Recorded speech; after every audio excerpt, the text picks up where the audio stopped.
Today I'm going to be showing you guys 5 differences between the regular Logitech MX Keys and the MX Keys S. Now you may notice that both keyboards do have slightly different color variations, and the reason is because this is in the all black version and this one here is going to be in the graphite color. Both keyboards are going to be available in different color options, so we won't really be counting that as a difference. So the first difference between both of these keyboards are going to be their USB receivers. The regular Logitech is going to be using the unifying receiver, and then the new MX Keys S is going to be using the Logi Bolt receiver. They're both able to connect multiple devices using one receiver. However, it's more of a security thing. So really not a deal breaker if you're just a casual regular user. The second difference between both of these keyboards is going to be their keys. The differences are going to lie in these F1 through F12 keys for both keyboards, and you're going to see that the first two are brightness adjusters, and then starting at F3 things start to change. On the regular version, these are going to be window adjustment and app selection kind of shortcuts, and then on the new one you're going to start to get things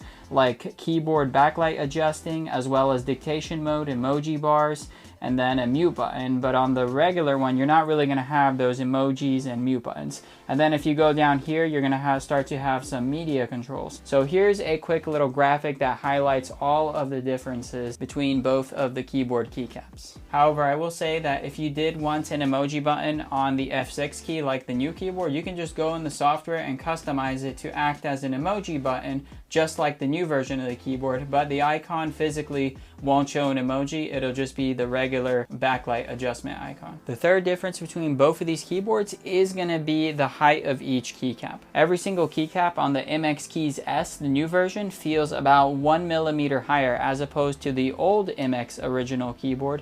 This one feels like it's going to be 1 millimeter lower. It might not be possible to see the difference here on camera, but when you're actually using the keyboard, you can definitely tell that 1 millimeter really makes a difference when actually typing on the keyboard. And speaking of typing, that brings me to the fourth difference between both of these keyboards, and that's going to be how these keyboards feel when you're actually typing on them. So the original MX Keys do feel very subtle and soft, and I feel like you don't have to really apply much pressure when clicking each keycap. However, with the new version, the S, I feel like they're more firm and tactile, and you have to apply a lot more force to every single keycap. The original MX Keys does feel a little bit more mushy but easier to type on, but the new MX Keys S version does feel like every keycap is more firm, and when you're typing on it, it is going to be slightly more force required. I will say it's not too noticeable, but if you want as least resistance as possible, then the regular original MX Keys is going to be the better option for you. Now the fifth and final difference between both of these keyboards is going to be software related. So in the Logi Options Plus software, you can see that we have 3 different tabs here. We have Keys, Easy Switch, and Settings. Now if we switch over from the regular MX Keys to the S version, you can see here we have 4 different tabs, and the new one is going to be this backlighting tab. Here you can customize exactly what the backlights do when they turn off, as well as some battery saving features. And the features you're going to get are things like how long do you want the lights to be on before they automatically dim off, automatic brightness. So what this does is if you're in a dark environment, it'll boost up the brightness, and if you're in a lit environment,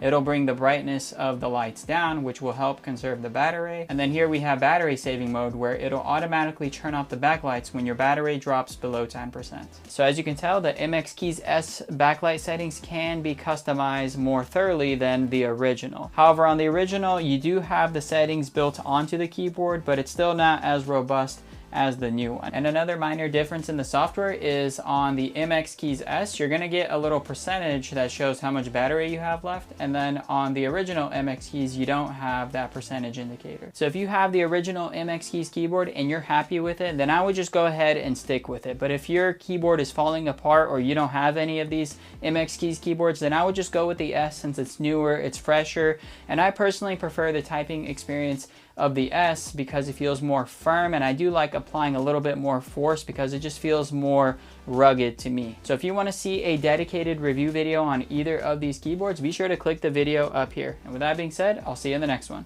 Peace.